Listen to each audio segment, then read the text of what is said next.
I woke up earlier than usual, not from any noise or dream, but from a certain stillness that had settled in the room. A kind of hush that only comes on days the heart recognizes before the mind does. Today was my birthday. 78. The number didn't scare me. It didn't startle or shame me. Simply it was, like the peeling wallpaper in the hallway or the creak in the third step of the staircase. Quiet and familiar. I reached for my robe, the blue one with thinning elbows, and shuffled into the kitchen. The kettle, as always, whistled after 2 minutes and 20 seconds. It had never missed a morning since my husband bought it for me in 1986.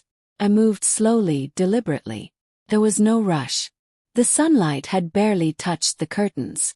Outside, the sky was soft, the kind of pale gray that holds no promises. I liked mornings like this. They didn't try to cheer you up. They simply let you be.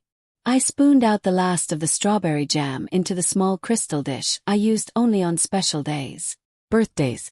Anniversaries. The days I pretended to matter. I hadn't gotten any calls. Not yet. But it was still early. I told myself that. It's still early. I turned on my phone. The screen lit up. No missed calls. No messages. A small notification from the grocery app telling me apples were on sale. I chuckled, a sound so small it got swallowed by the humming of the fridge. Pulse. At least someone remembered something I liked. I poured the tea, sat down at the kitchen table, and looked across from me. The second chair remained empty. It had been for years. Since George died, that chair had become more of a symbol than a seat. My hands wrapped around the mug, searching for warmth. It was my birthday. I reminded myself again, not out of pride but in case I forgot later. I had learned how easy it was to forget important things when no one else remembered them with you. I thought back to past birthdays. To when Matthew was small. He used to make me little cards, folded crookedly, full of glitter and misspelled love. Happy birthday, Mommy. I had kept them all once, tied in a ribbon in the bottom drawer. Then came the years with Emily. Her cards were always elegant, scented, and impersonal. The kind you buy in sets of 10 and keep for emergencies. She never asked what kind of cake I liked. She never needed to. There was a time when the house would be full of laughter by now. The scent of eggs and toast. The sound of someone rummaging through drawers looking for birthday candles. George used to hum when he cooked. It drove me crazy at the time. I miss it now. I checked my phone again. Still nothing. I stood and walked to the cupboard, pulled down a small porcelain plate, and placed 2 pieces of toast on it. Bread the jam. Poured a little more tea. And then I sat in silence and ate my birthday breakfast. I didn't cry. I didn't scold myself for hoping. I had no illusions left, not really. But I still checked the phone one more time just in case. Then I turned it off. Sometimes the absence of something speaks louder than its presence. And sometimes, the stillness of a morning says more about a life than any celebration ever could. By noon, the sun had warmed the tiles beneath the kitchen window. A small patch of light crept across the floor, stretching slowly toward the table leg like it, too, was reaching for company. I washed the plate and teacup carefully. It's strange how the hands remember things the heart tries to forget. I still dried everything with the cloth George liked, the one with faint blue stripes. He always said it absorbed better than the others. I think he just liked the pattern. There were still no calls. I thought maybe they'd plan something later. Perhaps a surprise. Perhaps they'd knock on the door with a cake and forced cheer. I knew better. But the mind, when starved, will eat from the floor. I walked into the living room and sat on the edge of the armchair. Not quite relaxing. Not quite standing. Just existing. The clock ticked. A gentle, patient sound that reminded me how long a minute could stretch. On the mantel, I kept a photo of Matthew from his graduation. He had insisted I pin his gown properly, even though he was 22 and fidgeting like a child. He hadn't needed me, not really, but it had mattered to him then. I liked remembering that. I glanced at the envelope tucked behind the frame. It was the deed to the lake house. The one I gave them 6 years ago, back when they said they wanted more space for the boys. I remember the conversation clearly. Emily had been charming that day. She always was when she wanted something. "You've built such a lovely life here," she said. "We just want to be able to give the boys something similar.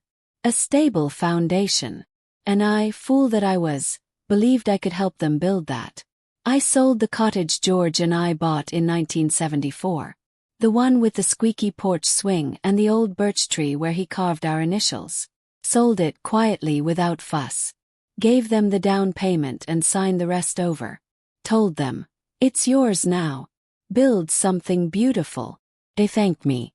Emily kissed my cheek. Matthew said, "You didn't have to, Mom." But I did. I always did. I think that's what stung most today. Not the silence itself, but the memory of all the noise I had once created for them. The birthday parties I threw when Matthew was little. Handmade decorations, treasure hunts, cakes shaped like trains and lions and spaceships. The year he turned 10, I stayed up all night sewing a superhero cape because the one in the store looked flimsy. Even last year, when Emily was recovering from surgery, I moved into their guest room for a month. Cooked every meal. Cleaned without asking. Watched the children while she rested. I remember thinking this is what mothers do. We give. Quietly, endlessly. And yet, today, not even a message. I stood slowly and walked to the hall closet. Reached into the top shelf and pulled down a small box, the one labeled Keepsakes. Inside were old cards, faded photos, a lock of Matthew's baby hair wrapped in tissue. I didn't look through it. Not today. Instead, I placed it on the table and sat beside it. They'd forgotten. Or chosen to forget. But I remembered. And memory, that was my gift now. The quiet power of it. The way it sits inside your chest. Heavier than any wrapped package. By afternoon, I had stopped glancing at the phone. It lay on the side table like an unused spoon. Still useful, just no longer needed. The house was quiet. Not the kind of quiet that calms, but the kind that collects. Like dust. Like regrets. I busied myself with small things. Watered the pot hose in the corner. Wiped down the kitchen counter even though it was already clean. Checked the mail, though I hadn't expected anything. Junk flyers, a bank statement, and a catalog for orthopedic shoes. Not even a birthday card. Not even from the bank. It was almost funny. I stood by the kitchen window, watching the neighbors' children kick a soccer ball back and forth. Their laughter drifted through the screen like a sound from a different lifetime. I remembered when Matthew used to play like that, not just with his feet but with his whole being. A boy in motion, all knees and elbows, yelling, "Watch me, Mom." And I did. Always. He used to look back every time he scored just to see if I'd seen it. I always had. I never missed a goal. Now, I wasn't sure if he'd notice if I disappeared altogether. I sat down again, tea in hand, this time with a slice of pound cake I had baked 2 days earlier. Dense and lemony. The kind that tastes better the second day. I had imagined slicing it for visitors. Maybe Matthew would bring the boys over after school. Maybe Emily would smile, tight-lipped but polite. Maybe. The cake tasted too sweet, too alone. Around 4, the doorbell rang. My heart jolted, a small, foolish leap. I stood too quickly, smoothed my hair without thinking. Then opened the door. It was the delivery boy. Groceries. I had forgotten I'd scheduled them. I took the bags, thanked him with a smile that felt too wide, too rehearsed. He nodded, barely looking up, already back to his phone. Once inside, I put everything away slowly. Pulse. Yogurt. A tin of sardines I didn't remember ordering. No cake. No candles. Nothing to suggest celebration. In the fridge, I noticed the carton of orange juice had expired. I poured it out and washed the container. Everything should be fresh, I thought, even if no one was coming. At 5, the sun shifted again, casting a golden line across the floorboards. It was beautiful in the way old things are, softened by time, unnoticed by most. I watched it move, and for a moment I imagined George walking in, holding a bouquet of wildflowers from the backyard. He used to do that. No grand gestures, no red roses. Just little handfuls of whatever was blooming. "For the birthday girl," he'd say. even when I was long past the age for that kind of nickname. I hadn't had flowers in years. I checked the phone one last time. The screen lit up nothing. Not a single call. Not from Matthew. Not from Emily. Not even from the boys. I set it down gently, as if the silence had weight. Then I stood and walked to the drawer by the hallway mirror. I opened it and took out a single unused birthday candle, white with a gold spiral. I set it upright in the pound cake, lit it, and then I sat back down at the kitchen table. No song, no clapping, just me, and the faint flicker of light. "Happy birthday, Zoya," I whispered, using the voice I saved for myself. Then I blew it out. And for the first time all day, I allowed the tears to come. Not loud, not long, just enough. The next morning, I stayed in bed longer than usual. Not out of tiredness, but because there was no reason to get up. The routine, once a comfort, now felt like a loop. Wash, warm tea, quiet breakfast, silence. I stared at the ceiling, at the small crack in the plaster near the corner. I had meant to patch it for years. George would have fixed it in an afternoon, probably whistling while he did. But I had grown used to it, like I had grown used to being unseen. When I finally rose, the house felt colder than it had the day before. Though the sun was brighter, though the forecast said warm. Still, I wrapped a shawl around my shoulders as I moved through the rooms. The birthday candle sat on the counter, burned down to a waxy stub. I didn't throw it away. Something about its silence felt loyal. No one had called, not even the day after.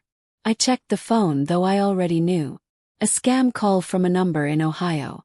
A message from the pharmacy about refills. Nothing from my son. It occurred to me as I sipped my tea that I could vanish.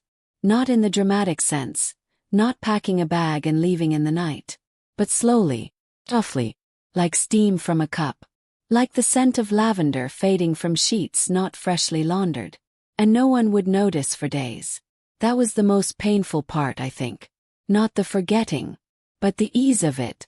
The way life goes on for others while you sit in your own pause. I stood by the window again, watching the same children from yesterday.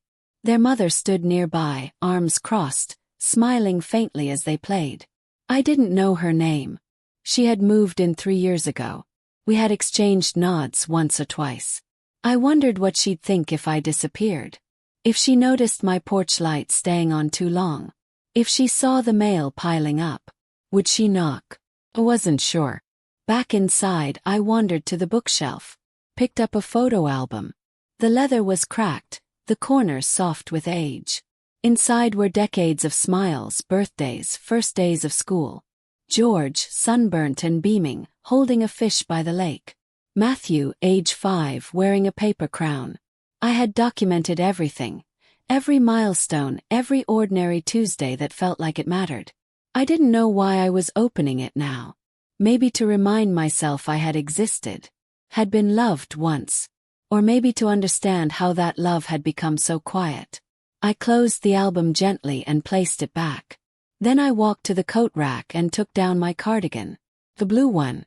The one George said I looked soft in. I decided to go for a walk. I didn't leave a note. Didn't tell anyone. There was no one to tell. The air outside was cool, fragrant with late summer. Leaves rustled gently on the sidewalk, and I stepped around them without crushing any. I walked without a plan. Past the bakery, past the park, past the little church that only rang its bell on Sundays. I ended up near the edge of town by the old bus depot. I sat on a bench, my hands folded neatly in my lap, watching strangers come and go. No one looked at me. Not really. But for once I didn't mind. Because I realized something I hadn't wanted to face the day before. They hadn't forgotten me by accident. They had simply decided I was no longer necessary.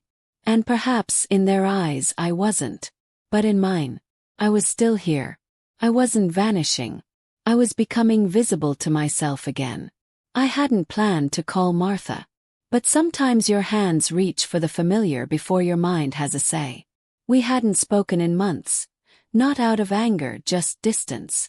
She had moved to be closer to her daughter. She said the winters up north were too hard on her bones. I knew the real reason. She didn't want to be alone when things got worse. Understood. The phone rang twice before her voice answered. Warm, low, unchanged. Zoya, she said, not even asking who it was. Just knowing. I didn't mean to bother you, I said. Oh, stop it, she replied, laughing softly. You only call when you need to remember who you are. Smiled. She was right. We met the next afternoon at a quiet cafe near the station. I arrived early, sat at a corner table, ordered tea with lemon. Martha walked in 10 minutes later, wearing that ridiculous purple scarf she always said made her feel like a queen. She looked older, thinner, but still entirely herself. She kissed my cheek, sat down, looked at me long and slow, then said simply, "They forgot your birthday, didn't they?" I looked down at the tea. The lemon had sunk to the bottom. I don't think they forgot, I said. I think they remembered and didn't care enough. Martha didn't argue. She never did. That was her gift. Some women listen like they're waiting for their turn. Martha listened like the world had stopped to let you speak. They didn't even text, I added. Not even the boys. She reached across the table and placed her hand over mine. Do you remember your mother's 75th? She asked. I did. Had been loud and bright. A long table under the birch trees. Everyone laughing too much, drinking too much. My mother in a pale blue dress, proud and straight-backed. I had baked 3 cakes because she liked choices. She cried that night, I said quietly. Not during the party. After. Said she felt invisible. Martha nodded. That's the thing no one tells you. You become invisible slowly. One forgotten date, one cancelled visit, one unopened card at a time. Until you start believing it yourself. I looked out the window. A group of teenagers walked past, laughing, phones in hand. I used to think they'd come around, I said. That once the kids were older, once life settled down, they'd remember who I was. And now I think they only remember me when they need something. Martha sighed, stirred her tea. I told my daughter last year, she said, that I wouldn't be hosting Christmas anymore. I waited for her to protest. I didn't. Just said, "Oh, okay. We'll figure something out." That was it. What did you do instead? I booked a room by the sea. Took a train, watched the tide, ate fish alone. Best Christmas I've had in years. Smiled. Sounded lonely. But also free. Maybe we're not mothers anymore, I said, surprising myself with the words. Maybe we're just memories in their heads. Background noise. Furniture. Martha leaned in, her eyes sharp now. No, Zoya. We're still mothers. But we get to decide what kind of mothers we want to be now. And who deserves us. That sat with me. Heavy. True. We finished our tea in silence. When the bill came, she paid without asking. Your birthday, she said. Someone ought to mark it. Outside, the sky was pale again, streaked with gold. I walked home alone but not empty. Not this time. The next morning, I stood in front of the hallway cupboard, staring at the second shelf where I kept things for just in case. Extra batteries.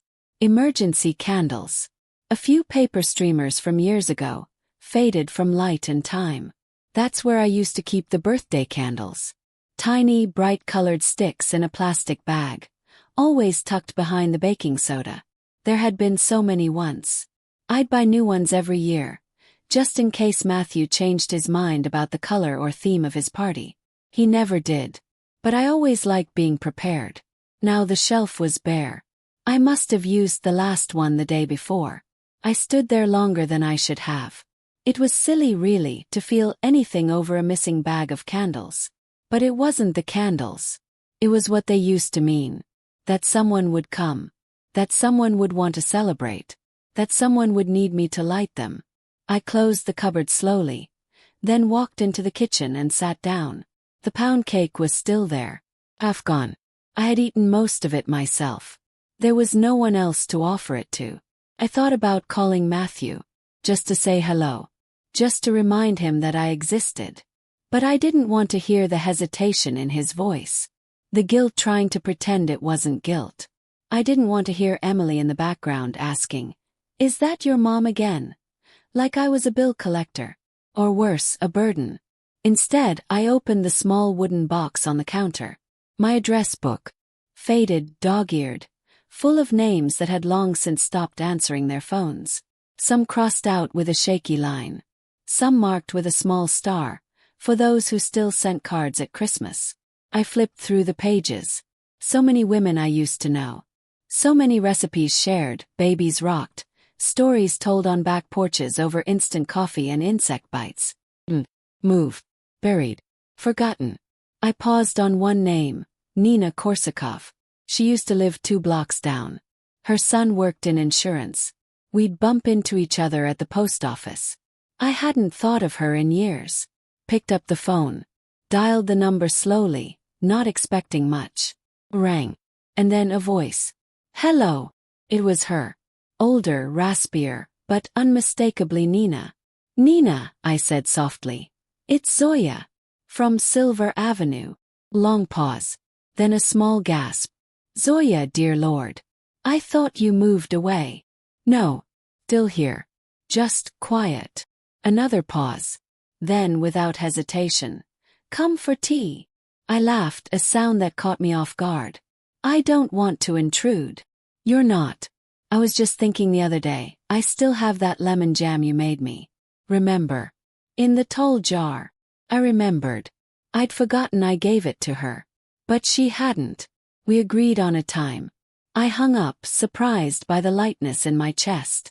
I put on my coat, the dark gray one with a hidden pocket, and packed a few slices of the pound cake in foil. I knew Nina had a sweet tooth. The walk to her house felt longer than I remembered, but each step stretched something inside me. Like I was unfolding again, bit by bit. She met me at the door in slippers and an oversized cardigan. Her white hair pinned up in a clip that struggled to hold it. "You look exactly the same," she said. "You're a terrible liar," I smiled. But I believed her anyway. We sat in her kitchen, surrounded by time. Her walls were covered in old calendars, magnets from cities I'd never visited, and a faded wedding photo in a chipped frame. "I almost forgot what it felt like," I said after a while. "What?" "To be invited." Nina looked at me and didn't smile. "That's the first thing they take from you," she said quietly. "The invitations." We sipped tea in silence. 2 women who remembered how to be seen. Nina and I sat long past the point where the tea had gone cold. We didn't refill the cups. We didn't need to. It wasn't the tea that warmed us. She asked how Matthew was, and I hesitated before answering. "They're busy," I said. The safest lie. She nodded slowly, as if decoding the truth beneath it. "Aren't they all?" We talked about things that didn't matter. Grocery prices, the closing of the old bookstore, the way the bus now came 10 minutes later than it used to. But beneath each sentence was a thread. We're still here. We remember each other. That counts for something. When I stood to leave, she pressed a jar of preserves into my hand. "Apricot," she said. I had to strain it 3 times to get it clear. I blinked back a wave I hadn't expected. Had been so long since anyone gave me something just because. I carried it home like a fragile gift, cradled in both hands. That evening, I sat with the lights off, the room lit only by the dusky gold from the window. I placed the jar on the kitchen table beside the remains of the pound cake, and I stared at it. It struck me then, how little we ask for in the end. Not grand gestures, not apologies, just a hand-pressed jar. Remembered name, place to sit. I thought again about the things I'd passed down. Not just the lake house, but the dinners, the sleepless nights with fevers, the patched jeans, the quiet sacrifices made so often they became invisible. And what had I inherited? Not money, not property, but the skill of disappearance. The art of folding oneself into the background so that others could stand in the light. I inherited silence. And like any good daughter of silence, I passed it on. Matthew learned early that I would not ask. That I would bend and smile and say, "It's fine, sweetheart, don't worry about me." He learned to forget me without guilt because I taught him how. And now he was passing it to his children. That was the real inheritance. Not the house, not the money, but a blueprint for overlooking the woman who had given them everything. It wasn't malicious. I didn't think Emily was cruel. Not exactly. Just efficient, focused. The kind of woman who believed love was something you schedule between other things. She didn't hate me. She just didn't see me. Not really. And Matthew, my boy. He had become so practiced in not needing me that he no longer remembered how to reach. Picked up my phone. It was on the table, screen dark, as it had been most of the day. I opened the message thread with Matthew. Our last exchange had been over a month ago. Me, thinking of making chicken soup this weekend. Let me know if you want some for the boys. Him, thanks, Mom. All good for now. I typed. Had tea with Nina Korsakov today. She asked about you. I told her you're busy. Hope you're well. I stared at it for a long time. Then I deleted it. Not out of bitterness. Not out of pride. But because I didn't want to offer something just to feel seen. Instead, I opened a blank note on the phone and began typing something I hadn't written in decades. A list of things I wanted. Not for them. For me. I didn't finish the list that night. But the first line was clear. I want to stop asking for a seat at a table I built with my own hands. I kept the list in the drawer by my bed. Folded neatly. Tucked between old prescription receipts and a pair of reading glasses I rarely used anymore. Each morning I added something small. I want to wake up without checking my phone first. I want to sit by the river at least once this fall. I want to wear my nice shoes, even if I have nowhere to go. Not resolutions. Not demands. Just quiet acknowledgments of the self I had buried beneath usefulness. By the end of the week, the list had grown to 17 items. Most were simple. Few were not. I want to stop pretending I don't notice when they forget me. I want to stop defending people who wouldn't defend me. I didn't show it to anyone. It wasn't meant to be shared. It was a conversation with someone I hadn't spoken to in years. Myself. On Sunday, I walked to the park with a small thermos of tea and a sandwich wrapped in wax paper. The bench under the elm tree was empty, the one I used to take Matthew to when he was still young enough to hold my hand without embarrassment. I sat quietly, watching a young family in the distance. The mother leaned over a stroller, cooing softly. The father took photos on his phone, smiling like it was his first time seeing anything beautiful. I remembered that stage. I remembered being that tired, that needed, that central to someone's entire world. And then I remembered how quickly that changes. Not with malice. Not even with intent. Just slowly, like seasons. Until one day you realize you are winter to people who only want spring. I finished my sandwich, wiped my hands, and reached into my coat pocket. Pulled out the list. Item 18.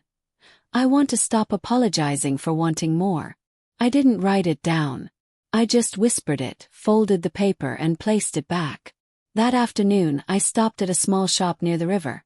The kind that sold handmade soaps and tiny ceramic dishes no one needs but everyone wants to touch. I used to walk past it thinking, why spend money on things I don't need? But that day I walked in. I bought a tiny bowl glazed in blue and white. No purpose, just beauty. Home I placed it by the window. Let the afternoon light fill it. Watched the shadows settle inside like they, too, needed rest. The phone rang once that evening. It was an unknown number. I let it ring. Not out of spite. But because I was practicing. Practicing the art of choosing. Of not leaping toward every sound, every crumb, every half-hearted gesture. I sat at the kitchen table with the apricot jam Nina had given me and a slice of toast. The jar was only half used, but I already knew I'd return it soon. She had given it to me because she remembered I once gave her sweetness. And I wanted her to know. I hadn't forgotten how to return it. In the quiet, I whispered a new truth to the walls, one I was still learning to believe. Not being invited does not make me invisible. Then I added a new item to the list, the only one I underlined. I want to build a life that doesn't wait for anyone to notice it.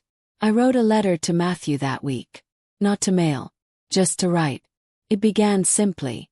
Dear Matthew, do you remember the year you turned 11, and we forgot to buy candles for your cake? I described how we had to use those long matches from the fireplace instead. How you laughed and said, "It's okay, Mom. I'll make my wish fast." How I cried in the kitchen after, not because you were upset, but because you weren't. Because you'd already started learning how to expect less from me. And how now I see that I helped teach you something I never meant to. That love doesn't ask much. That mothers don't need thanks. That giving is silent and bottomless. But here's the truth, I wrote. Even the well runs dry. I didn't blame him. I didn't accuse. I simply wrote the things I had never said. Not when he moved out and stopped calling weekly. Not when Emily quietly started managing the schedules, the holidays, the visits, until they all began to feel optional. I wrote, "It's not that I wanted a party. I just wanted to be remembered out loud." And near the end, "You're not a bad son. But I stopped being a mother in your eyes when I stopped being useful. That's the part one can't carry anymore." I folded the letter neatly and slipped it into an envelope without sealing it. Set it on the windowsill beside the tiny ceramic bowl I'd bought, the one that still caught the late afternoon sun. I didn't know what I'd do with the letter. Maybe nothing. Maybe it was enough that it now existed. A truth finally spoken, even if only into paper. That same evening a knock came at the door. I wasn't expecting anyone. I moved slowly, cautiously. Part of me still prepared for disappointment even when it wore the shape of hope. It was Nina, holding a small bag of oranges. "I bought too many," she said, though we both knew that wasn't the reason.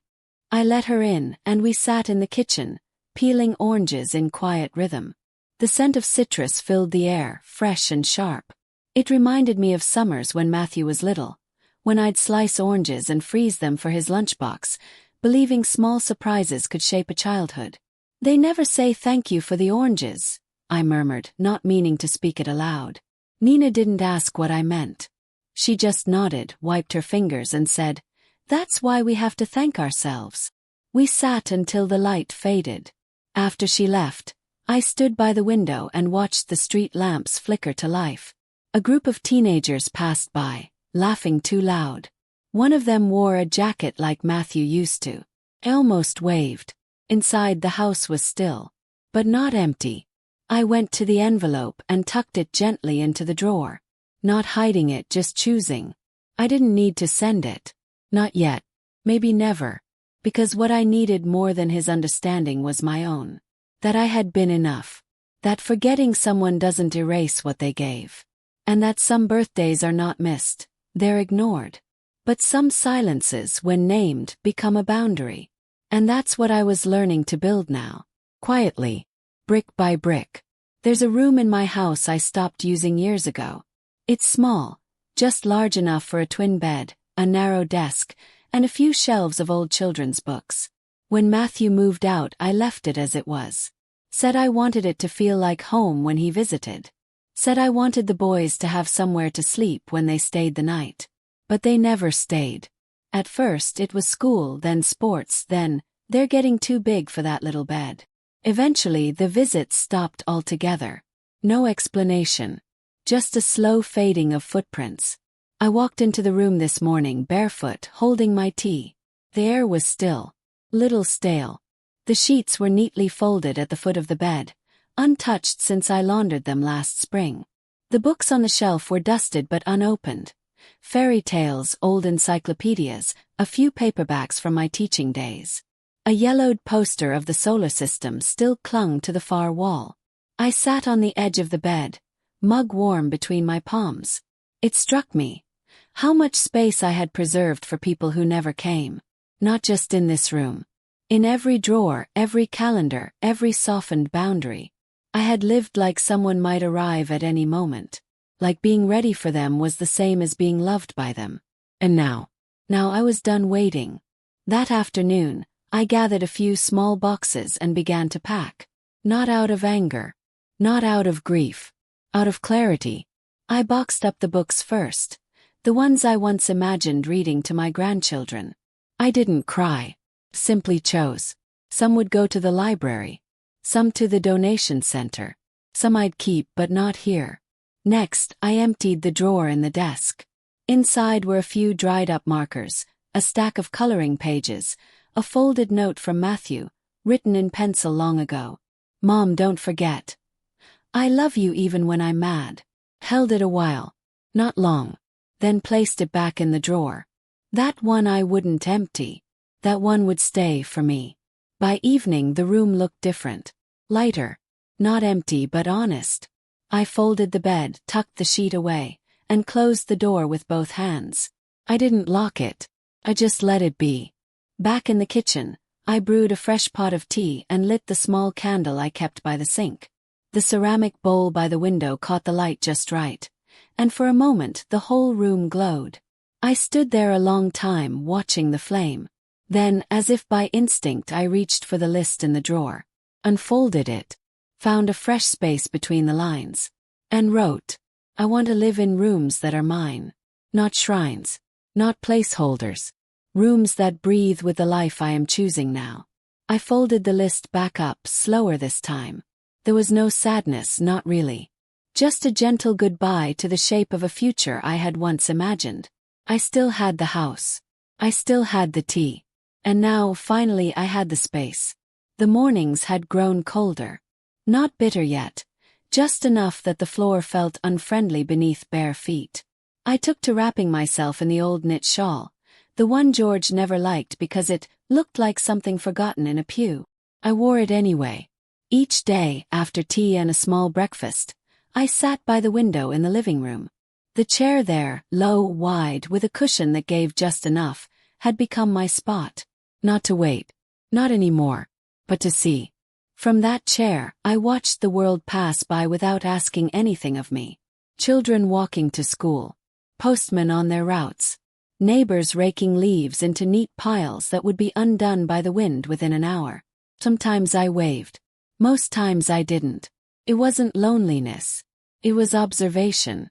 Like I'd finally stepped outside the noise long enough to hear what silence sounded like. It wasn't cruel. Just complete. The ceramic bowl on the windowsill had begun to gather small things. A feather I found on the sidewalk, a stone with a line running clean through it, a rusted key I didn't recognize. I wasn't collecting. I was remembering. That's all objects really are, isn't it? Memory made solid. I reread the letter to Matthew once that week. Not aloud. Just in my mind. I still didn't send it. But I no longer kept it in the drawer. Now it sat folded beside the ceramic bowl. Not hidden, not performing. Just present. One afternoon I noticed my hands, the way they moved slowly, precisely, as I buttoned my cardigan. The skin had thinned, the veins more visible, but there was still strength in them. These were the same hands that held Matthew through chickenpox and nightmares. That scraped wallpaper from kitchen walls. That wrote lesson plans late into the night. And these were the hands that had given. Over and over. Quietly. Without receipt. I placed them gently in my lap and whispered something into the stillness of the room. I remember her. Her, the woman I was before all the giving blurred my outline. Not a saint. Not a victim. Just a woman with hopes that stretched beyond usefulness. I reached for the list again. It had grown to 27 items. Some had been crossed off. Some still waited. Item 28. I want to be someone whose own birthday matters to her. I underlined it. That night I called Nina. We talked about nothing important. The price of fish. A new pothole near the bus stop. But then before hanging up I said, "Next year if we're still here, let's mark our birthdays together." Small table. Cake that isn't bought last minute. I paused. Then said softly, "I'd like that." And I believed her. The window darkened early now. I lit the candle near the bowl and watched the flame shift with the wind that sneaked in through the cracked frame. Outside the street was quiet. No visitors. No expectations. I sipped my tea and let the silence fill the spaces that used to ache. There was no apology coming.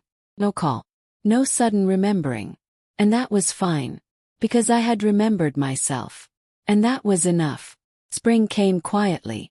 No grand thaw, no sudden bloom. just a soft easing of the cold. The way change often arrives when you stop waiting for it. My birthday was nearing again. 79 this time. I didn't circle the date on the calendar. I didn't mention it to Matthew. I hadn't spoken to him since the holidays, and even then it was a strained 3-minute call with Emily's voice humming in the background like a refrigerator. Constant, cold, necessary. They didn't ask about the last birthday. I didn't offer. Some silences become too complete to disturb.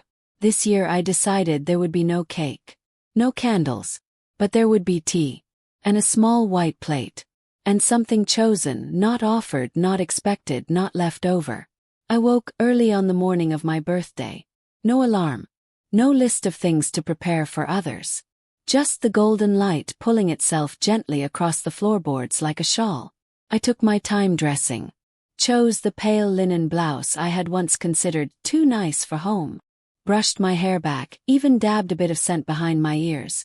Not for anyone else, just to feel like I hadn't been forgotten by the part of me that used to love lilac and pepper. Then I set the table.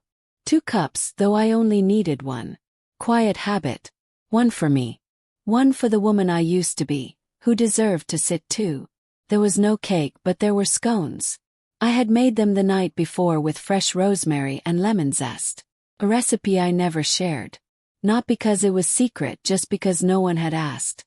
At 10:17 a.m., I lit the small candle I kept near the window. Not a birthday candle. Just a simple white one, the kind people light when they want the room to feel sacred. And in that moment it did. The house was silent, but not empty. There were no calls, no knocks at the door. But I didn't reach for my phone. Not even once. Instead, I opened the drawer beside me, pulled out the folded list, and read it from the beginning. I want to stop apologizing for wanting more. I want to live in rooms that are mine.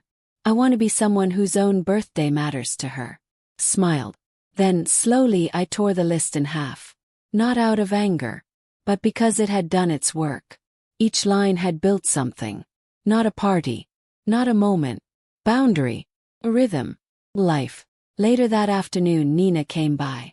She brought lemon marmalade and a small paper-wrapped book. "It's about trees," she said. "The kind that survive storms because they bend." We sat in the kitchen, sunlight resting between us. She didn't sing. Didn't toast. Just raised her cup and said, "You're here. I'm glad."